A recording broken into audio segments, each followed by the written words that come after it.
मैं खुद अगर अपनी बात करूँ तो पहली बार जब मैं तैयारी करने आया था, 15 के आस-पास आया था तैयारी करने पीएससी का एग्ज़ाम। मैं कहाँ इंजीनियरिंग किया हुआ था जबलपुर के बहुत अच्छे कॉलेज से, इंजीनियरिंग किया जबलपुर से एमपी से किया था। उसके बाद गेट का एग्ज़ाम निकला था मेरा, इंजीनियरिंग करते-करते गेट का एग्ज़ाम एक होता है जिससे पीएसयूज़ मिलते हैं। आप एमटेक करने के लिए बड़े कॉलेजेस मिलते हैं, तो मेरे को एनआईटी रायपुर मिल रहा था एमटेक करने के लिए। तो मैं पीएससी का तैयारी करने का सोचा कि सिविल सर्विसेज में जाना है, पीएससी का तैयारी करते हैं तो एमटेक किसी लोकल कॉलेज से कर लेते हैं ताकि लोड ना रहे बस। वो डिग्री मिल जाए, स्कॉलरशिप मिलता था एमटेक करने में 12,500-13,000 महीना। हर महीना आपको उस समय 12,500-13,000 महीना मिलता था। स्कॉलरशिप मिलते रहेगा 12,500-13,000 महीना का, खर्चा निकलते रहेगा अपना और डिग्री भी मिल जाएगा एमटेक का। एनआईटी से करूंगा तो जाना पड़ेगा, पूरा प्रोजेक्ट देना पड़ेगा और जिस कॉलेज से क्या वहां तो प्रोजेक्ट को खरीदा 25,000 रुपए में और जमा कर दिया था। तो खरीद के 25,000 में जमा कर दिए थे। ऐसे हम लोग 5-6 लोग मिलके 25,000 रुपए दिए थे, प्रोजेक्ट बना के दे दिया, हम उसको रिप्रेजेंट कर दिए जाके, डिग्री मिल गया था एमटेक का। एनआईटी में करता तो मुझे ये सब काम करना पड़ता, तो पीएससी का तैयारी नहीं हो पाता। इसीलिए सजेशन दिए मेरे को कि अगर सिविल सर्विसेज में जाना है तो बड़े कॉलेज एनआईटी वगैरह मत लो। गेट में अच्छा रैंक था मेरा उस समय, बहुत अच्छे नंबर आए थे, कोई ड्रॉप मैंने नहीं लिया था उस समय। फिर पीएससी का तैयारी करने आया तो उड़ान में ही तैयारी करने आया था। ऊपर में बैठे थे, मेरे को अच्छे से याद है, पहला क्लास ऊपर में बैठा था मैं। वो बैच चलते ऑलरेडी 5-7 दिन हो गया था, 10 दिन हो गया था। मेरे को ऊपर भेजे कि ऊपर बैठ जाइए जाके आप। क्लास में बैठा, 25-30 बच्चे बैठे हुए थे क्लास में उस समय और मैथ्स का एक टीचर पढ़ाने आया। अब वो जोड़ घटाव सिखा रहा था, कैसे जोड़ते हैं, कैसे घटाते हैं, कैसे क्या करते हैं और मेरा मैथ्स बचपन से ठीक रहा है। इंजीनियरिंग में मेरा A+ आया था M1, M2, M3 में। M3 का पेपर पूरा रिकॉर्ड था हमारे कॉलेज में, मैंने पौन घंटे में खत्म कर दिया था पूरा M3 का पेपर को, A+ आया था मेरा उसमें।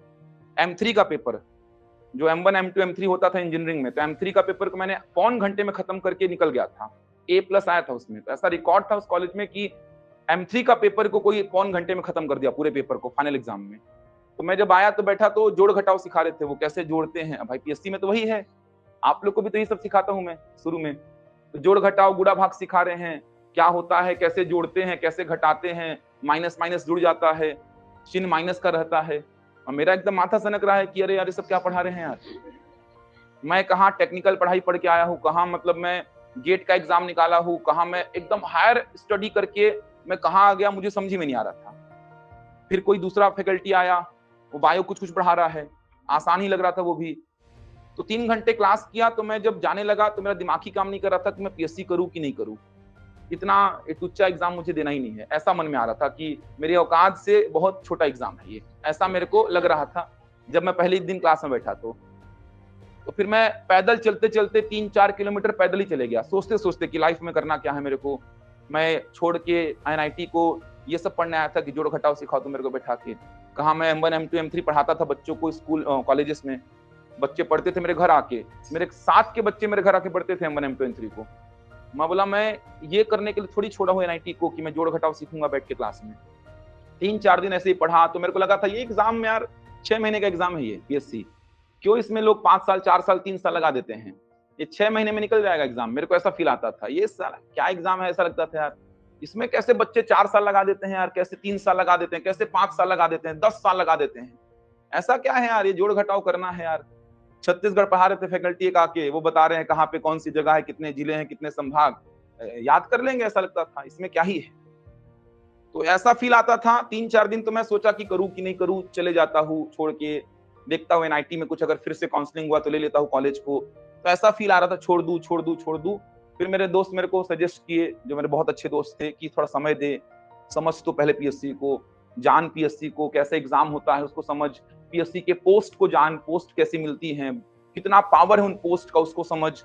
धीरे धीरे करके मैं जब समय दिया तो मेरे को एक्चुअल में औकात समझ में आया पीएससी का, पीएससी होता क्या है। इधर पढ़ो तो उधर खत्म, उधर पढ़ो तो इधर खत्म, हिस्ट्री पढ़ो तो पॉलिटी खत्म, पॉलिटी पढ़ो तो इकोनॉमी खत्म, इकोनॉमी पढ़ो तो ज्योग्राफी खत्म, इधर साइंस बचा है, इधर आर्ट बचा है, इधर कल्चर बचा है, इधर टेक्नोलॉजी बचा है, इधर इन्वायरमेंट बचा है, इधर मैथ्स बचा है, रीजनिंग बचा है, लैंग्वेज बचा है, करंट अफेयर बचा है। सब कुछ पढ़ना पड़ रहा है यार। एक को पढ़ता हूँ दूसरा गायब हो जाता है दिमाग से, इसको पढ़ता हूँ तो ये गायब हो जाता है। तो मुझे औकात समझ में आई। पहले साल तो प्री भी नहीं निकला, जहां मैं 6 महीना बोलता था 6 महीना दूंगा एग्जाम को, डीसी बन जाऊंगा। घर में बोलता था, मैं घर में बोलता था 6 महीना तैयारी करके डीसी बन के आऊंगा इस बार। कहाँ उसको 6-7 साल हो गया, सोचो उस बात को। पहले साल प्री नहीं निकला, फिर गाइडेंस में काम किया, एक एमटेक वाले दोस्त के, थोड़ा सीनियर था मेरा वो, उसके गाइडेंस में काम किया, समझा भाई कैसे पढ़ते हैं। वो मुझे समझाया कि नोट्स क्या प्रॉपर तेरे को फॉलो करनी है, बुक कौन सा पढ़ना है। मेरे को 1 साल तक तो पता ही नहीं था मेरे को बुक क्या पढ़नी है, कौन से नोट्स को प्रॉपर फॉलो करना है। छोटा सा नोट्स रखे रहता था, लगता है इसी को पढ़ के डीसी बनते हैं बस। तो मुझे समझाया कि बुक कौन सी प्रेफर करनी है, एग्जाम कैसे निकालना है। फिर जाके प्री निकला तो मेंस से बाहर हुआ, फिर अगले साल प्री दिया, मेंस निकला, इंटरव्यू से बाहर हुआ, फिर प्री दिया, मेंस निकला। ऐसे करते करते कभी प्री से बाहर, कभी मेंस से बाहर, कभी इंटरव्यू से बाहर। यही दौर चलते रहा 5-6 साल तक। फिर बोला व्यापम के एक आध एग्जाम दे देता हूँ। एकदम फ्रस्ट्रेट हो गया कि एग्जाम ही नहीं निकल रहा है यार, फाइनल पोस्ट मिल ही नहीं रही है। सोचो ये पीएससी जो मुझे 6 महीना लग रहा था एग्जाम निकालने में, 6 महीने का मोर देन सफिशिएंट टाइम है 6 महीना, कैसे 5 साल लगाते हैं। मुझे खुद 5 साल लग गया, कुछ नहीं हाथ में आया। फिर व्यापम के एग्जाम्स, बैंकिंग के एग्जाम्स के साइड थोड़ा सा फोकस किया कि एक आध निकाल के बैठ जाओ, कॉन्फिडेंस तो आ जाएगा कम से कम कि हाँ थोड़ा मोड़ा औकात है, कि बस वो पीएससी नहीं निकल पा रहा लेकिन थोड़ा मोड़ा औकात है अपने अंदर की। तो बैंकिंग का दिया, आरआरबी का एग्जाम जो क्षेत्रीय ग्रामीण बैंक का होता है, मैथ्स और रीजनिंग बस आता है उसमें प्री में, मेंस में जीएस वगैरह भी आता है, वो निकल गया, ज्वाइन नहीं किया। फिर व्यापम के एक आध एग्जाम निकले, ज्वाइन नहीं किया। तो बस सेटिस्फेक्शन मिला कि हाँ ठीक है, पीएससी में मैंने जो समय दिया था उसी का परिणाम है कि व्यापम के एग्जाम निकल गए, बैंकिंग का एग्जाम निकल गया। उड़ान में आज इस पोजीशन पे इसीलिए खड़ा हूं क्योंकि मैंने समय दिया अपने फील्ड में, पीएससी को मैंने समय दिया, इसलिए उड़ान में भी आज खड़ा हूं। इतनी जिम्मेदारियां उड़ान वाले मुझे देकर रखे हैं, बच्चे मुझे पसंद कर रहे हैं, समझा पा रहा हूं। तो ये मेरा 5-6 साल का जो मेहनत था पीएससी का, वही मेहनत कहीं ना कहीं काम आ रहा है। लेकिन जो बच्चों को लगता है ना वो एक्चुअल चीज नहीं है। बच्चों को लगता है कि जो क्लास में पढ़ाया जा रहा है ना उसको पढ़ के एग्जाम निकाल देंगे, तो केवल इतना नहीं है भाई, बहुत कुछ है उसके अलावा, बहुत मेहनत करनी है आपको। एग्जाम में इसको बस बन जा रहा है, पढ़ ले रहे हैं, एग्जाम निकाल देंगे, इतना नहीं है भाई, बहुत रिवीजन करना पड़ेगा, बहुत सारा रिवीजन करना पड़ता है। व्यापम के एग्जाम भी आसान नहीं होते हैं, समझ आ रहा है। व्यापम का एग्जाम भी ऐसा नहीं कि आप निकाल दोगे, कि शिक्षक भर्ती है तो निकाल दोगे, वार्डन है तो निकाल दोगे, ऐसा नहीं है भाई। वहां भी कंपटीशन है, वहां पे भी क्या नहीं पढ़ना है, सब पढ़ना है। पीएससी के तैयारी के दौरान तो घर वाले मेरे को बोलते थे यार क्या पढ़ता है, कभी देखो तो बायो पढ़ता है, मेरे बड़े भैया बड़ी बहन है देखते थे कभी कभी मेरे को, तो कभी तू बायो पढ़ता है यार, कभी तू हिस्ट्री पढ़ता है, कभी तू पॉलिटी पढ़ता है, कभी तू केमिस्ट्री पढ़ रहा है, कभी मैथ्स पढ़ रहा है, कभी लैंग्वेज पढ़ रहा है। ऐसा कौन सा एग्जाम है यार जो मतलब इतना वेराइटी है उसमें, तेरा सब्जेक्ट ही खत्म नहीं होता। तेरा कभी फिजिक्स चल रहा है, तो कभी केमिस्ट्री, तो कभी बायो, तो कभी हिस्ट्री, तो कभी पॉलिटी, तो कभी इकोनॉमी, कभी ज्योग्राफी, कभी छत्तीसगढ़, कभी मैथ्स, कभी रीजनिंग। क्या है ऐसा एग्जाम यार, सब कुछ पढ़ना पड़ रहा है। यही पीएससी है, यही व्यापम। इतना आसान थोड़ी एग्जाम निकालना है यार, संघर्ष बहुत लगता है भाई एग्जाम निकालने में, बहुत संघर्ष है, बहुत संघर्ष करना पड़ता है एग्जाम निकालने में, थोड़ा सा प्रिपेयर होना पड़ता है। ऐसा थोड़ी कि बस आ रहे हैं, बच्चे को लगता है कोचिंग ज्वाइन कर लो एग्जाम निकल जाएगा यार। बच्चों का मानसिकता तो पहले ये रहता है, कोचिंग ज्वाइन कर लो एग्जाम निकल जाएगा। कोचिंग ज्वाइन करने बस से एग्जाम नहीं निकलेगा। हम तो गाइडेंस दे रहे हैं, हम तो बहुत मेहनत करते हैं, एक एक बच्चों पे मैं ध्यान दे रहा हूँ। कोई फैकल्टी आके किसी कोचिंग में इतना ध्यान दे दे तो मान जाऊं मैं, किसी एक एक बच्चे पे इतना पढ़ाते ही नहीं ज्योमेट्री को, 2 घंटा 3 घंटा में ज्योमेट्री खत्म करते हैं वो। यहाँ मैं 20 घंटा ज्योमेट्री लेता हूँ, 20 घंटा एक एक पॉइंट पे काम कराता हूँ ताकि बच्चों से बने एग्जाम में जाके। बच्चों को लगता है कि बस कोचिंग चले जाओ और एग्जाम निकल जाएगा। इतना आसान होता ना तो फिर कोचिंग इतनी सारी है पूरे छत्तीसगढ़ में, रायपुर में ही 20-25 कोचिंग है, बिलासपुर में जाओगे तो 100, 200, 300 कोचिंग मिल जाएंगे आपको, जो तैयारी करा देंगे शिक्षक भर्ती की, वार्डन की, पीएससी की, व्यापम की। 200-300 कोचिंग कम से कम बोल रहा हूं मैं, 500 मिल जाएंगी बिलासपुर में तो आपको। 500 कोचिंग संस्थानें हैं जो आपको तैयारी कराएंगी, हर कोचिंग में बच्चे कुछ ना कुछ है ही। तो केवल कोचिंग जाने से अगर एग्जाम निकल जाता तो फिर कोई भी बच्चा एग्जाम निकाल लेता। पोस्ट आनी है लिमिटेड, तैयारी करने वाले हैं लाखों, 300 पोस्ट आई है वार्डन के लिए, तैयारी करने वाले बहुत सारे बच्चे हैं। तो जो संघर्ष कर रहा है ना, जो लगातार पढ़ रहा है, उसी का एग्जाम निकलता है। जो मेंटेन किया हुआ है अपने, जो रेगुलरिटी है उसकी क्लास में, उसको मेंटेन किया हुआ है, घर जाके रिवीजन कर रहा है, पूरा नोट्स बना रहा है, रेगुलर आ रहा है, उसी का एग्जाम निकलेगा। बाकी आप लोग में से जो ऐसा काम नहीं कर रहा है वो केवल भीड़ का हिस्सा बने रहेंगे आप। आज इस कोचिंग तो कल किसी और कोचिंग, परसों किसी और कोचिंग। कोचिंग वाले को गाली बकते रहना बस, यहाँ पढ़े कोई काम का नहीं, यहाँ पढ़े कोई काम का नहीं। अबे कोचिंग क्या करेगा भाई, जितना हो सकता है उतना दे रहा है कोचिंग वाला।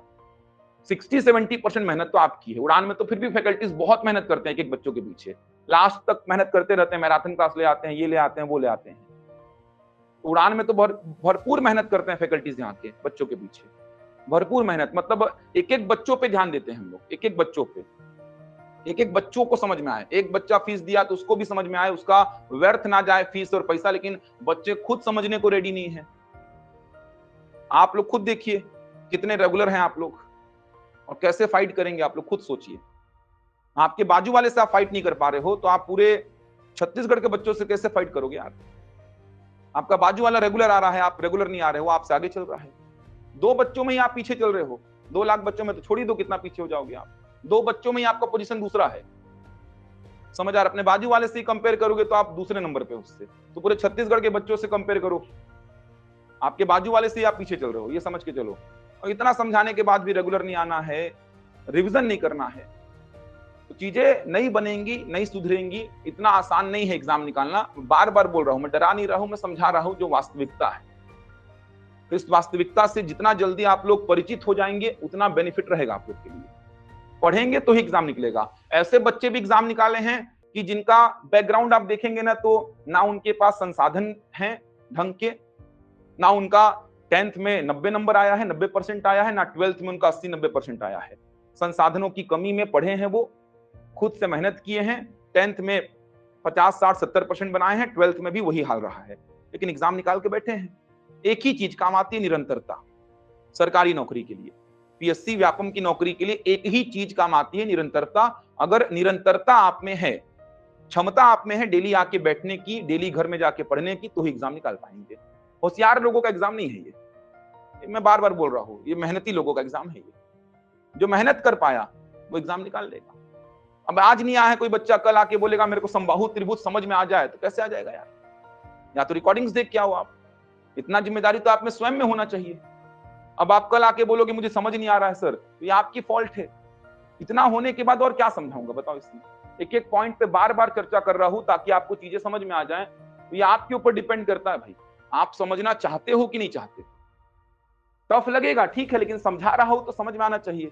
नहीं आ रहा है तो दूसरे दिन घर जाके फिर से पढ़ो उसको, आ ही जाएगा यार। ऐसा थोड़ी है कि कोई बहुत हायर लेवल का आईआईटी लेवल का मैथ्स पढ़ा रहा हूं मैं।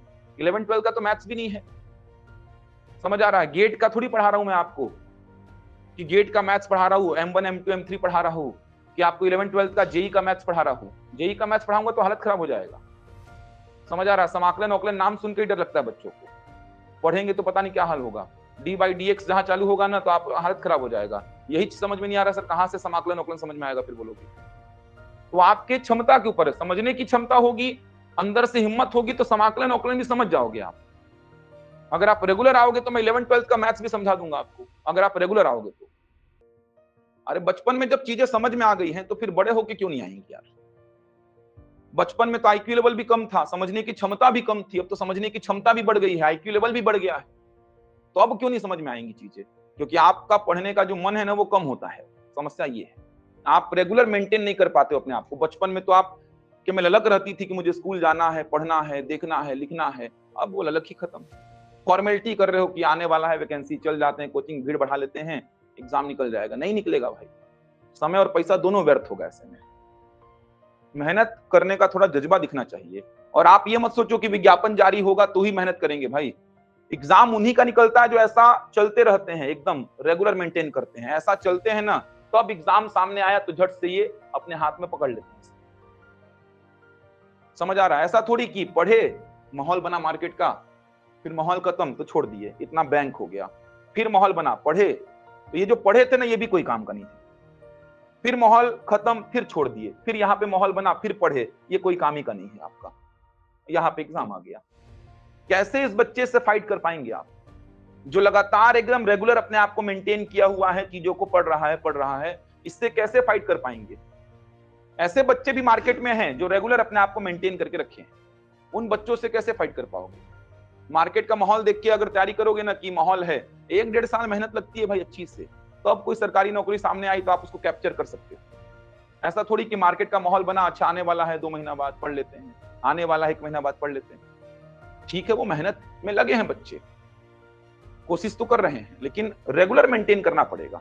रेगुलर मेंटेन आपको करना पड़ेगा पढ़ाई, तो भी एग्जाम निकलेगा, वरना एग्जाम नहीं निकलने वाला।